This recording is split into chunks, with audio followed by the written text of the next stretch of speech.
Hi hello എല്ലാവർക്കും പവിത്രം സീരിയലിൻ്റെ ഇന്നത്തെ എപ്പിസോഡിലേക്ക് സ്വാഗതം. അപ്പോൾ ഇന്നലെ നമ്മൾ കണ്ടു നിന്നത് നമ്മുടെ വിക്രമും എല്ലാവരുമായിട്ട് ഇങ്ങനെ സംസാരിക്കുന്നു. നമ്മുടെ സുധാകരൻ മാഷ് വന്ന് വഴക്ക് പറയാണ്, നീ ഒറ്റ ഒരാളായിട്ടാണ് ഇങ്ങനെയൊക്കെ പ്രശ്നങ്ങൾ ഉണ്ടാവുന്നത്. പൈസയ്ക്കാണെന്നുണ്ടെങ്കിൽ ഈ വീടും സ്ഥലവും ഒന്നീ ശ്രീകാന്തിൻ്റെ പേരിൽ എഴുതി വെക്കുക, അല്ലെങ്കിൽ ഇത് വിറ്റ് 10 ലക്ഷം രൂപയെ കൊടുക്കുക. അപ്പോൾ നമ്മുടെ വിക്രം പറയുന്നുണ്ട്, പൈസയാണെന്നുണ്ടെങ്കിൽ ഞാൻ എന്നേ കൊടുത്തേനെ, എപ്പോഴേ കൊടുത്തേനെ, അതുകൊണ്ടാണെന്നാണോ അച്ഛൻ കരുതിയിരിക്കുന്നത്? അതുകൊണ്ടൊന്നുമല്ല, അയാൾക്ക് ഈ വീട്ടിലുള്ള എല്ലാവരെയും കേസാക്കണം, അതിന് വേണ്ടിയിട്ടാണ് എന്ന് പറയുന്നുണ്ട്. അപ്പം നമ്മുടെ സുധാകരൻ മാഷ് പറയുന്നില്ല, നീയാണല്ലോ ഇതിനെല്ലാം കാരണക്കാരനായത് എന്നിങ്ങനെ പറയും. അപ്പം നമ്മുടെ വിക്രം വേദനയോടുകൂടി അവിടെ നിന്ന് അങ്ങ് പോവുകയാണ്. എന്നിട്ട് നേരെ ചെല്ലുമ്പോൾ അടുക്കളയിൽ നമ്മുടെ കമല ഇങ്ങനെ കരഞ്ഞുകൊണ്ടിരിക്കുകയാണ്. അപ്പോൾ കമലത്തിൻ്റെ അടുക്കൽ ചെന്ന് കമലത്തിൻ്റെ ഇങ്ങനെ നെഞ്ചോട് വയറിൻ്റെ ആ ഭാഗത്തോട് ഇങ്ങനെ ചേർത്ത് വെച്ച് കമല ഇരിക്കുകയാണ്.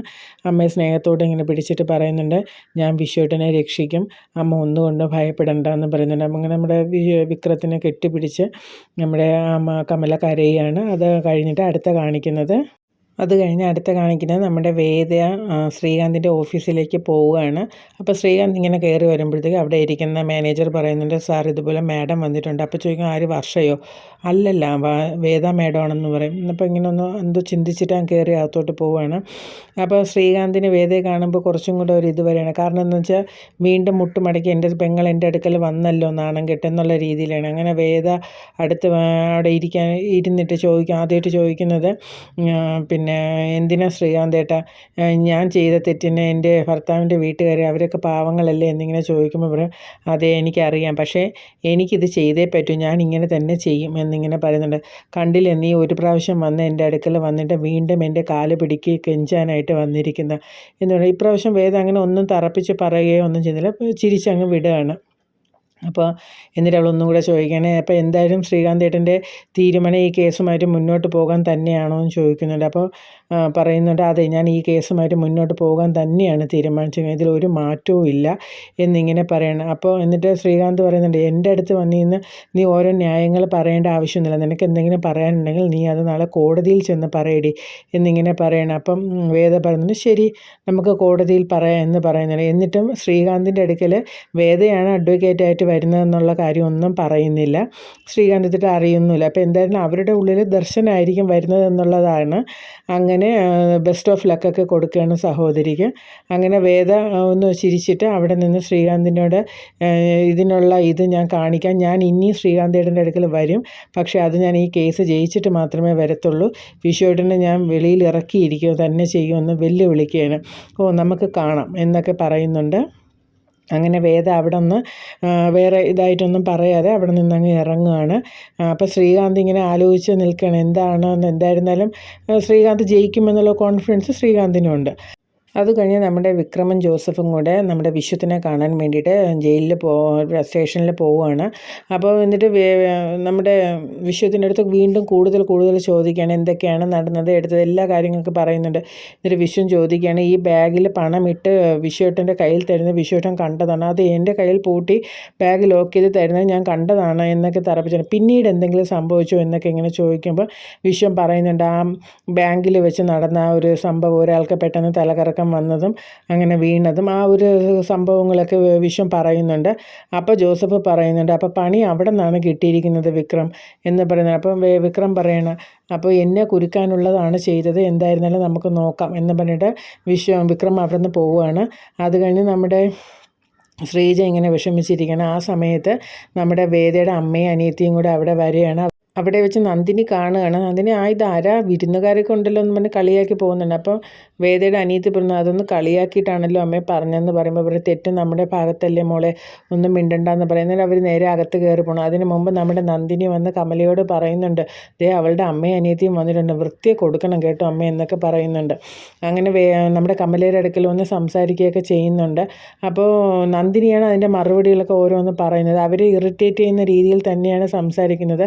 അപ്പോൾ വേദയുടെ അനിയത്തിയും തിരിച്ച് മറുപടിയൊക്കെ കൊടുക്കുന്നുണ്ട്. അപ്പോൾ കമല പറയുന്നുണ്ട്, നിങ്ങൾ എൻ്റെ മുന്നിൽ വന്നത് നിങ്ങളുടെ മോനോട് പറഞ്ഞ് ഈ കേസ് പിൻവലിച്ചിട്ടാണ് വന്നിരുന്നത് എന്നുണ്ടെങ്കിൽ ഞാൻ നിങ്ങളോട് സംസാരിക്കുന്നതിൽ എനിക്ക് ഒരു ഇതുമില്ലായിരുന്നു. പക്ഷേ ഇത് അങ്ങനെയല്ലല്ലോ നിങ്ങൾ വന്നത്.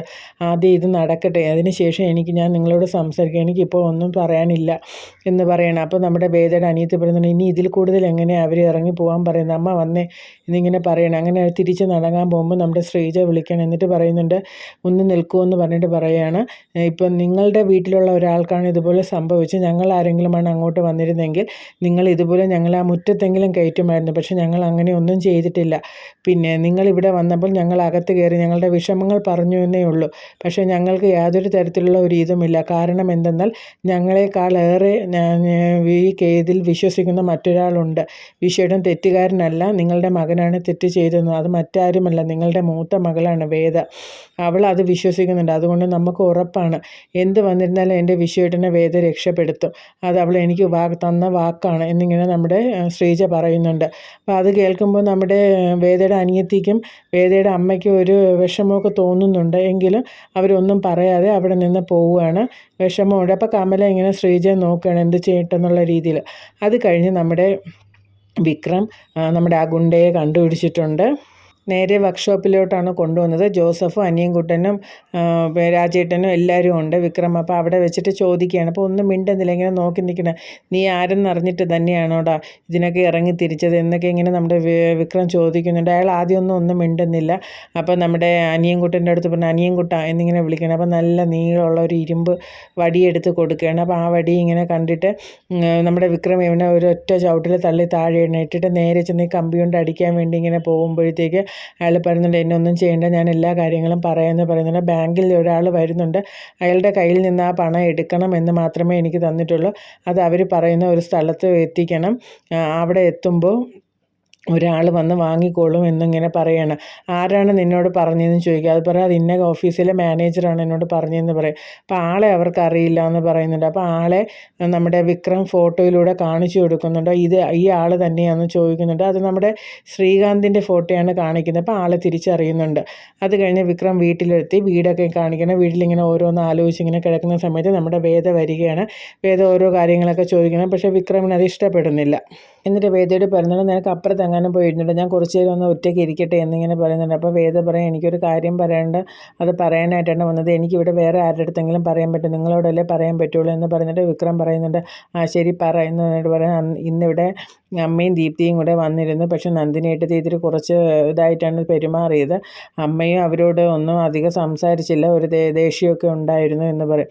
അപ്പോൾ വിക്രം പറയാണ്, അത് പിന്നെ കാണാതിരിക്കും, അവരുടെ മകൻ ജയിലിലായതിൻ്റെ കുറ്റക്കാർ അല്ലേ അവരുടെ മകൻ, അതുകൊണ്ടല്ലേ എന്നിങ്ങനെ ചോദിക്കുമ്പോൾ തിരിച്ച് നമ്മുടെ വേദ പറയണ അതുപോലെയല്ലേ, അങ്ങനെയാണെങ്കിൽ ആ ദേഷ്യം എന്നോട് കാണിച്ചാൽ മതിയല്ലോ എന്ന് വേദ പറയുമ്പോൾ പറയും, അവരുടെ മുമ്പ് നിൻ്റെ വീട്ടിൽ നിന്ന് അവരുടെ മകളെ നിന്നെ ഞാൻ കല്യാണം കഴിച്ചപ്പോഴത്തേക്ക് ആ ദേഷ്യം എൻ്റെ അടുത്ത് കാണിച്ചാൽ മതിയായിരുന്നല്ലോ, പാവപ്പെട്ട വിശ്വേട്ടൻ്റെ അടുത്ത് കാണിക്കേണ്ടിയില്ലായിരുന്നല്ലോ എന്നൊക്കെ ഇങ്ങനെ പറയുന്നുണ്ട്. കുറച്ച് നേരം അവർ സംസാരിച്ചുകൊണ്ടൊക്കെ ഇരിക്കുമ്പോൾ നമ്മുടെ വേദ ചോദിക്കുകയാണ്, എന്തായിരുന്നാലും നാളെ വിശ്വേട്ടനുള്ള വക്കീലിനെയൊക്കെ അറേഞ്ച് ചെയ്തോ വിക്രം എന്നിങ്ങനെ ചോദിക്കുകയാണ്. അപ്പോൾ അതില്ല, നാളെ ചെയ്യാമെന്ന് പറഞ്ഞു. അപ്പോൾ നമ്മുടെ വേദ പറഞ്ഞു, അതെങ്ങനെ ശരിയാവും, ഇന്ന് ചെയ്താൽ ല്ലേ നാളെ വന്ന് വക്കീൽ കേസൊക്കെ പഠിക്കും, അതിന് സമയം വേണ്ടേ എന്നൊക്കെ ഇങ്ങനെ ചോദിക്കണം. നല്ല ആളാണല്ലോ നിങ്ങളെന്നിങ്ങനെ ചോദിക്കുകയാണ്. അപ്പോൾ എന്നിട്ട് വേദ പറയുകയാണ്, എന്തായിരുന്നാലും ഞാൻ വാദിക്കാം, ഞാൻ ഒരാളെ അറേഞ്ച് ചെയ്തിട്ടുണ്ടെന്ന് പറയും. അപ്പം വിക്രം ചോദിക്കണം, ആരെയാണ്? അത് വേദ ശങ്കരനാരായണനാണ് എന്ന് പറയാം. അപ്പം നമ്മുടെ വിക്രം കുറച്ചൊന്ന് ചിരിക്കാണ്, കളിയാക്കിയിരിക്കുമ്പോൾ. അപ്പം വേദ ചോദിക്കണം, നിങ്ങളെന്താ കളിയാക്കുകയാണോ? അപ്പോൾ വിക്രം ചോദിക്കണം, പിന്നെ നീ സീരിയസ് ആയിട്ട് പറഞ്ഞാണോ? പിന്നെ അല്ലാതെ എന്ന് പറയുന്നത്, നിങ്ങളെന്തോ ഒരു തെളിവ് കണ്ടുപിടിച്ചെന്ന് പറഞ്ഞല്ലോ, അത് ആരാന്ന് ചോദിക്കുക. അപ്പോൾ വിക്രം കാര്യങ്ങളൊക്കെ പറയുന്നുണ്ട്. അപ്പോൾ എന്തായാലും എനിക്ക് ആ സാക്ഷിയായിട്ടൊന്ന് സംസാരിക്കണം എന്ന് പറഞ്ഞു. അതൊക്കെ ഞാൻ അറേഞ്ച് ചെയ്ത് തരാം. അപ്പോൾ എന്തായാലും വിക്രമിനൊരു ചെറിയ സന്തോഷമൊക്കെ വരുന്നുണ്ട്. അങ്ങനെ അവർ അവിടെ വെച്ച് പിരിയാണ്. അപ്പോൾ പിറ്റേന്ന് കോടതിയിൽ വിക്രം വേദയെ കൊണ്ടുവരികയാണ്.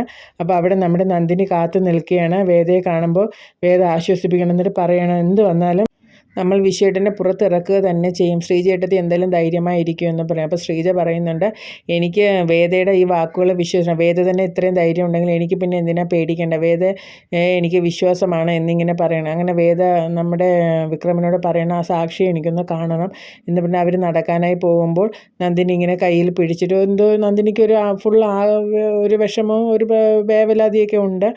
അപ്പം നമ്മുടെ വേദ ഇങ്ങനെ തോളിൽ തട്ടിയിട്ട് പറഞ്ഞാൽ ഒന്നും കൊണ്ടും വിഷമിക്കേണ്ട ശ്രീജേട്ടത്തി, ഞാനെല്ലാം ശരിയാക്കും, ഞാൻ നമ്മുടെ വിശ്വേട്ടനെ രക്ഷിക്കും എന്നൊക്കെ ഉറപ്പ് കൊടുത്തിട്ട് അവർ അങ്ങോട്ട് നടക്കുകയാണ്. അപ്പോൾ ആ ഒരു സീനോട് കൂടി ഇന്നത്തെ എപ്പിസോഡ് ഇവിടെ തീരുകയാണ്. എന്തായിരുന്നാലും നാളെ നമ്മുടെ വേദയുടെ നല്ല അടിപൊളി ഇതൊക്കെ കേസൊക്കെ വാദിക്കുന്നതൊക്കെ കേൾക്കാൻ പറ്റും. എന്തായിരുന്നാലും നമുക്ക് നാളത്തെ എപ്പിസോഡിനായി കാത്തിരിക്കാം. അപ്പോൾ എല്ലാവരും ഈ വീഡിയോ കണ്ട് ലൈക്ക് ചെയ്യാനും ഷെയർ ചെയ്യാനും സബ്സ്ക്രൈബ് ചെയ്യാനും ഒന്നും മറന്നു പോകല്ലേ പ്ലീസ്. അപ്പോൾ നാളെ മറ്റൊരു എപ്പിസോഡിലൂടെ നമുക്ക് വീണ്ടും കാണാം. അതുവരെ എല്ലാവർക്കും bye bye. Okay, thank you.